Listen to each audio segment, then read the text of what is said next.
보스턴 대학에서 한 연구팀이 7살 먹은 아이들 가운데 400명을 택해서 40년 동안 추적해서 조사를 했다라고 합니다. 7살 먹은 아이, 그 아이가 이제 47살이 될 때까지 40년 동안 살아가면서 과연 그들이 이 땅을 살아가는데 제일 중요한 것, 특별히 세상에서 성공하고 출세한다라고 이야기하는데 그 일들을 이루는 데 있어서 제일 중요한 요소가 무엇인가? 이들은 관찰을 했습니다. 세상을 살아가는 데 있어서 중요한 것들이 여러 요소가 있을 겁니다. 그런데 이 연구팀이 이제 결과를 발표를 했는데 그 가운데 가장 중요하게 영향을 끼친 요소는 바로 다른 사람들과 잘 어울리는 능력이다 라고 발표를 했습니다. 물론 지혜도 있어야 할 것이고 또 세상 말대로 운도 있어야 할 것이고 또 재물도 있으면 좋고 여러 가지가 있어야 되겠지만 제일 중요하게 사람에게 영향을 미치는 것은 다른 사람들과 잘 어울리는 능력이다. 그리고 이것을 인간관계, 대인관계라고 정의를 했습니다. 그리고서 이제 설문을 통하여서 그 대인관계, 인간관계가 좋은 사람들, 그 사람들이 갖추고 있는 것이 무엇인가 조사를 했더니 4가지의 요소가 이 인간관계를 잘 이루는데 다른 사람들과 잘 어울리는데 나타나더라, 필요하더라 라는 겁니다. 첫 번째는 무엇이냐면 인간관계의 중요성을 깨닫는 것이다 라고 이야기를 합니다. 어떤 사람은 사람과 친하면 피곤하기만 해. 뭐 사람과 친할 필요가 있어. 나 혼자 잘하면 되지. 그냥 혼자서 열심히 해도 되는 거야. 어떤 사람은 이렇게 생각하는데 이렇게 생각하고 살아가는 사람은 다른 사람들과 잘 어울리기가 쉽지 않더라. 대인관계가, 인간관계가 좋기가 쉽지 않더라라는 겁니다. 인간관계가 좋으려면 첫 번째로 마음을 먹어야 하는데 그래, 사람과 잘 지내는 게 참 중요해. 사람과 잘 지내는 것이 참 우리에게 있어서 꼭 필요해 라고 여기는 사람, 그 사람이 인간관계를 잘 할 수 있었다 라고 이야기를 하고, 두 번째 인간관계에 있어서 꼭 필요한 것을 무엇이라 이야기했냐면 내가 먼저 다가서는 용기라고 이야기를 했습니다. 다른 사람이 먼저 다가오기를 기다리는 사람, 다른 사람이 나에게 와서 뭔가 말을 걸어주고 다른 사람이 나를 초대해주고 다른 사람이 나를 다독여주기를 바라는 사람보다 내가 먼저 초대하고 내가 먼저 말을 걸고 또 내가 먼저 가까이 가서 안아주는 사람이 인간관계를 잘 하더라. 그래서 내가 먼저 다가서는 용기가 있는 사람이 인간관계를 잘 하고 이것이 두 번째 중요한 요소다라고 이야기를 하고, 세 번째로 중요한 요소가 친화력이라고 이야기를 했습니다. 친화력. 친화력에 있어서 항목을 보니까 이런 항목이 있었습니다. 어떤 항목이 있었냐면 내가 사람들을 웃길 만한 유머 한 서너 개는 외우고 있는가. 즉 내가 사람과 친하기 위해서는 친할 수 있는 힘이 있어야 한다는 겁니다. 용기를 내서 사람에게 다가갔는데 다가가서 엉뚱한 이야기 한다든지 아무 말도 못하고 입 다물고 있다든지 이러면 도움이 안 되니까 친화력, 친할 수 있는 능력을 길러야 한다라는 것이 세 번째 있었고, 그리고 네 번째로 인간관계를 잘하기 위해서 필요한 것, 마지막 것은 무엇이냐면 배려. 다른 사람을 배려해주는 사람이 다른 사람들과 잘 지내더라. 내 중심으로 다른 사람을 맞추라 하는 게 아니라 그 사람 중심으로 그 사람이 원하는 것, 그 사람이 바라는 것, 그 사람이 나에게 있어서 말하는 것에 내가 맞추어주는 배려심 많은 사람이 사람들과 원만하게 잘 지내더라라는 겁니다.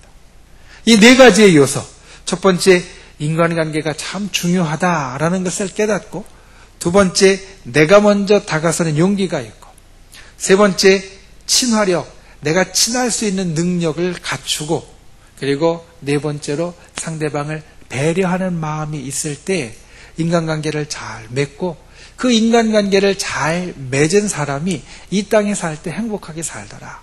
성공하고 출세하지만 삶 자체도 우리가 하는 말로 살맛 나게 살아가는 사람들이 되더라라는 겁니다. 그런데 이 보고를 보면서, 이 연구를 보면서 그 생각을 했습니다. 그래, 인간관계가 참 중요하지. 인간관계가 좋으면 살맛 나지. 내가 힘들어도 옆에서 도와주고 위로해주면 살맛 나고, 내가 좋을 때 옆에서 나보다 더 크게 기뻐해주고 박수 쳐주면 그 얼마나 즐겁겠어 라는 생각을 하다가 이 생각을 했습니다. 세상에 인간관계가 좋으면 세상 살맛이 나는데, 하나님과의 관계가 좋으면 세상 살맛 플러스 그 이상의 것이 우리들에게 주어지지 않는가. 세상의 인간관계가 좋으면 우리 육신의 일은 잘 되고 우리 감정의 일은 잘 될지 모르지만 우리 영혼은 어쩔 수 없고, 세상의 인간관계가 잘 되면 세상 살맛은 날지 모르지만 저 천국의 일은 어쩔 수 없는데, 우리가 하나님과 좋은 관계, 하나님과 참 괜찮은 관계를 유지하는 사람이 되어지면, 그러면 우리들의 육신뿐만 아니라 영혼까지도 잘 되고 이 세상뿐만 아니라 천국에서도 살맛 나는 사람이 되지 않는가. 여러분, 그런 분들이 되시기를 바랍니다. 오늘 말씀은 그것에 대한 것입니다.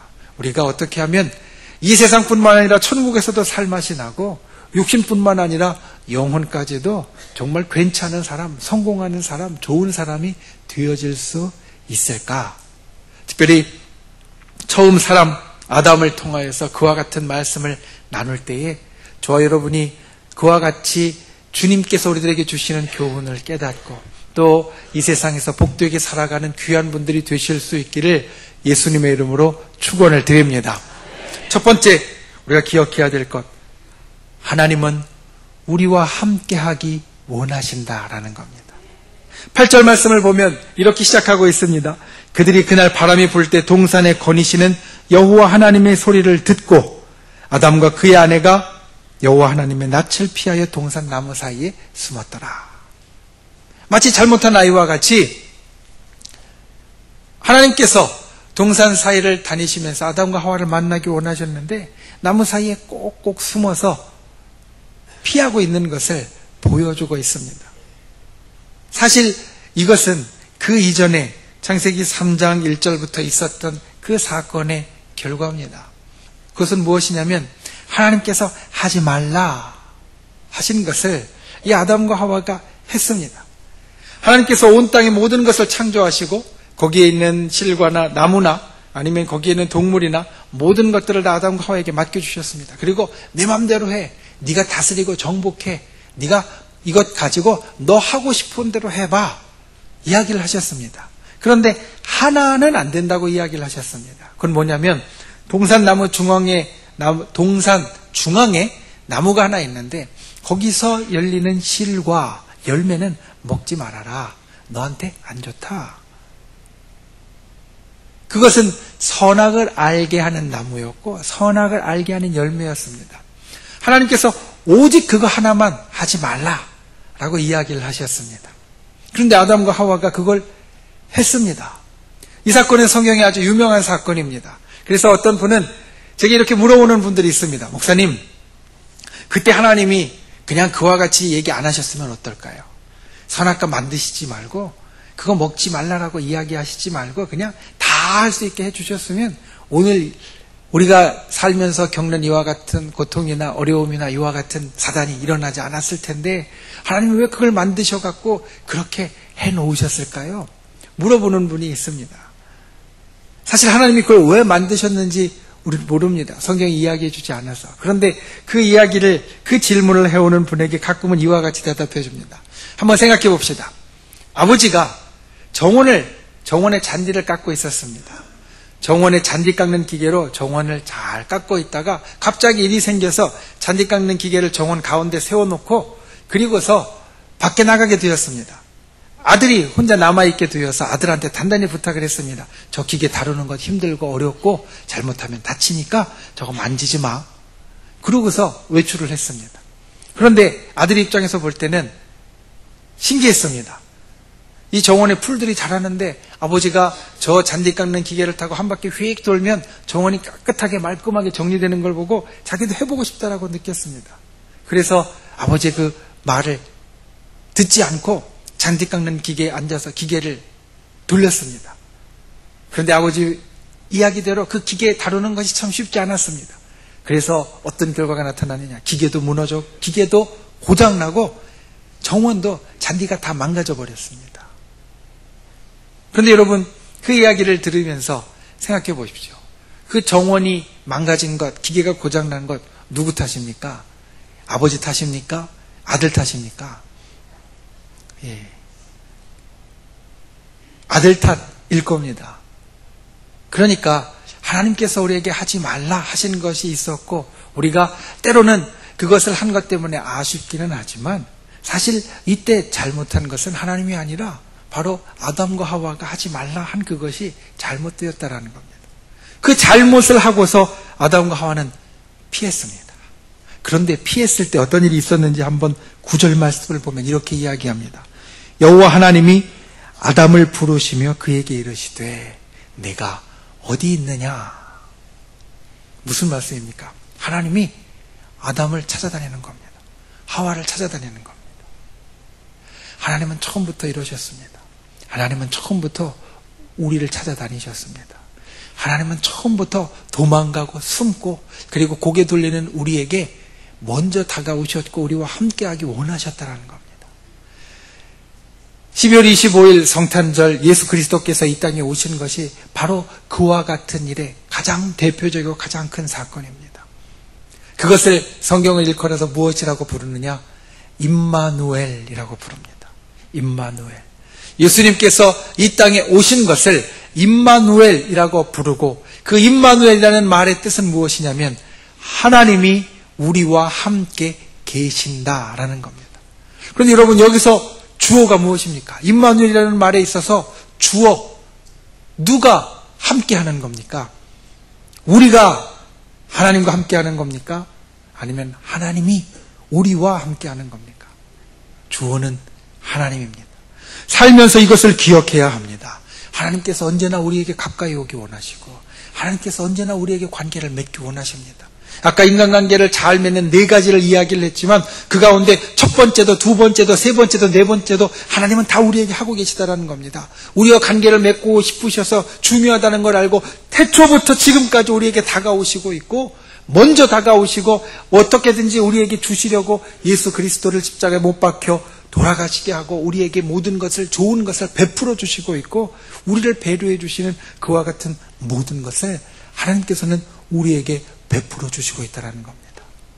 여러분, 그 하나님을 보실 수 있기를 바랍니다. 이 성탄에 우리를 찾아오신 예수 그리스도, 그분을 맞이하시고 또 그분을 통하여 우리들에게 베풀어 주시는 그 하나님의 손, 그 하나님의 손을 꼭 붙잡고 우리와 함께 하기 원하시는 그 하나님의 뜻을 이루어드리는 저와 여러분이 될 수 있기를 예수님의 이름으로 축원을 드립니다. 두 번째, 임마누엘이 축복입니다. 여러분, 우리가 하나님의 손을 붙잡는 것이, 하나님께서 우리와 함께하기 원하셔서 우리에게 손을 내미셨는데 그 손을 붙잡는 것이 우리에게 있어서 축복이다라는 겁니다.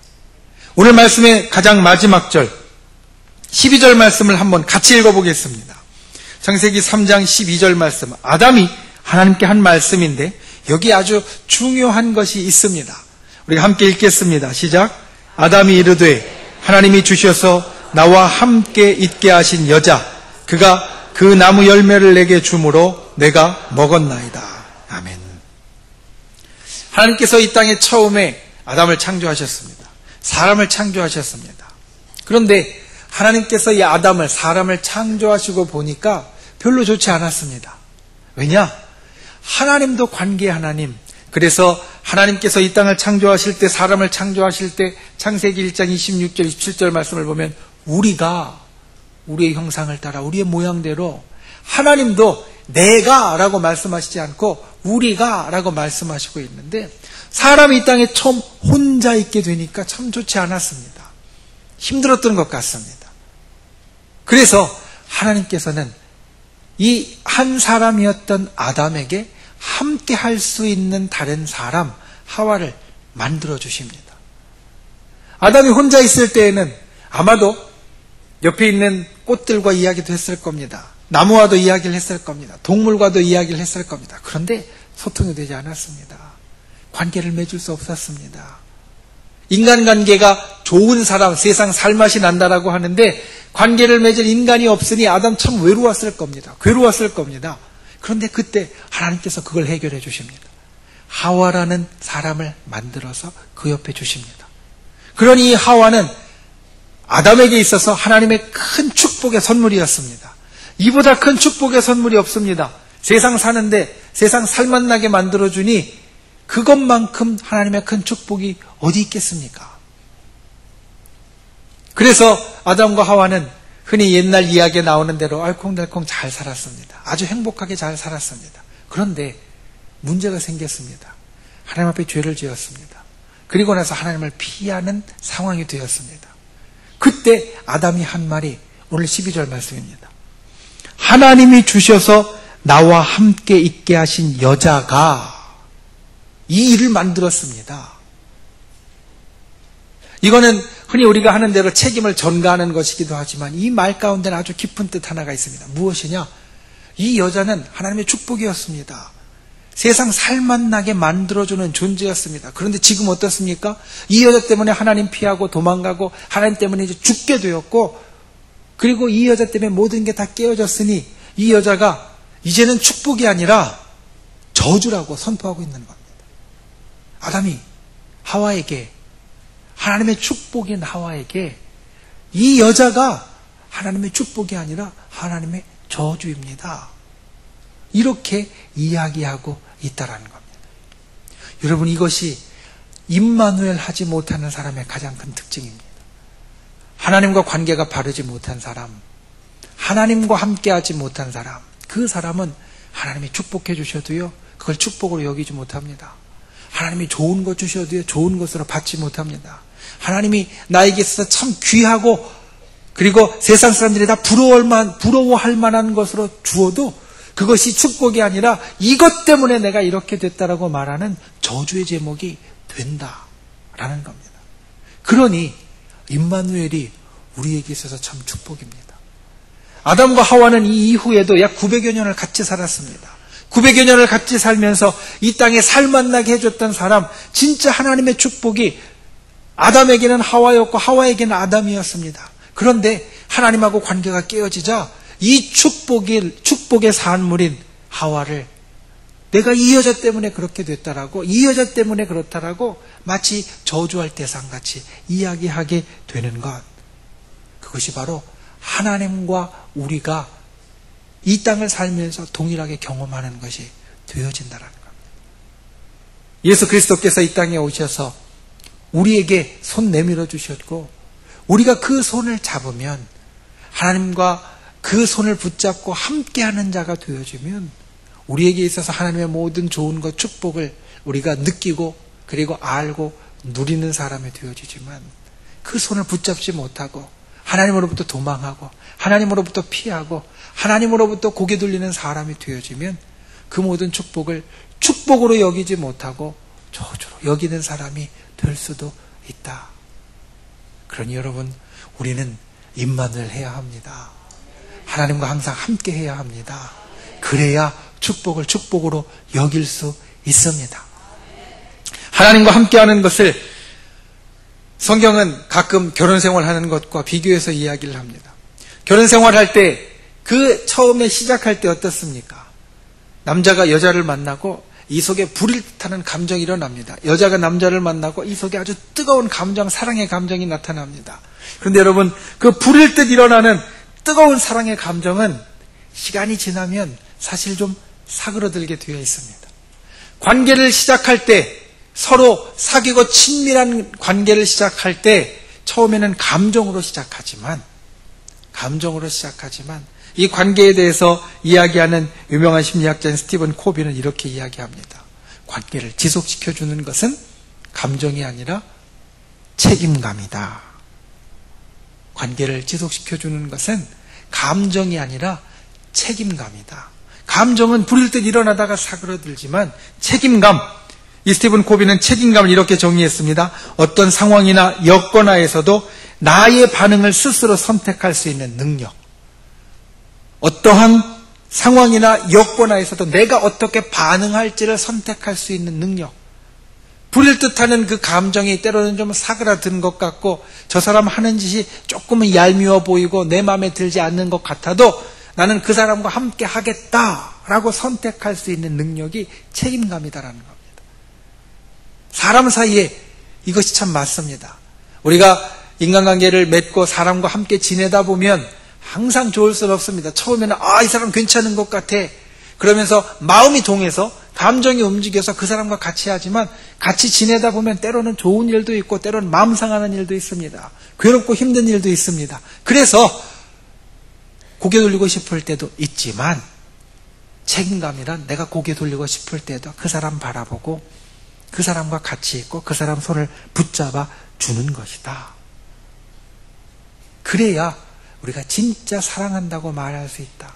그래서 사랑한다는 것은 책임을 지는 것이다. 스티븐 코빈이 이렇게 이야기했습니다. 사랑한다는 것은 책임을 지는 것이다. 하나님 앞에서도 마찬가지입니다. 우리가 하나님을 사랑하고 우리가 하나님과 함께 한다면 그거는 책임을 지는 겁니다. 하나님께서 나에게 주시는 일, 때로는 왜 저 동산나무의 열매는 다 먹되 왜 이거는 먹지 말라고 하셨을까? 마음에 안 들어. 그렇게 생각할 수 있습니다. 그래도 내가 하나님을 사랑하니까 하나님과 함께하기 원하니까 저건 먹지 말아야지.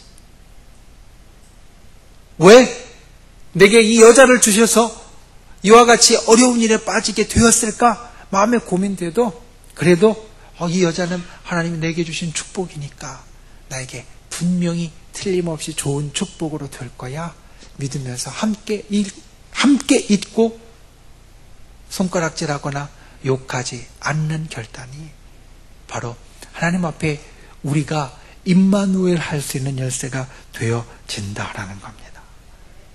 임마누엘, 하나님께서 우리와 함께 하시는데 그 하나님과의 관계가 끊어지지 않는 방법은 우리가 하나님 앞에 책임감을 가지고 그분 손을 꼭 붙잡고 있는 것. 놓고 싶은 마음이 들어도, 놓고 싶은 상황이 돼도, 놓고 싶은 환경이 돼도 절대로 놓지 않고 그 손을 꼭 붙잡고 있는 것. 이게 바로 임마누엘 하는 방법이 되어지고 우리의 삶에 하나님의 축복을 누리는 길이 되어진다. 이것을 기억하는 분들 되시기를 바랍니다.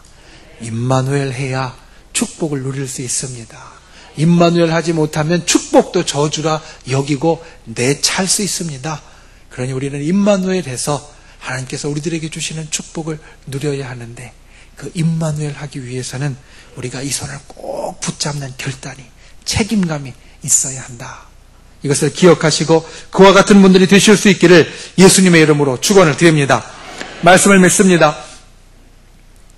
사람은 살면서 관계 속에서 살아갑니다.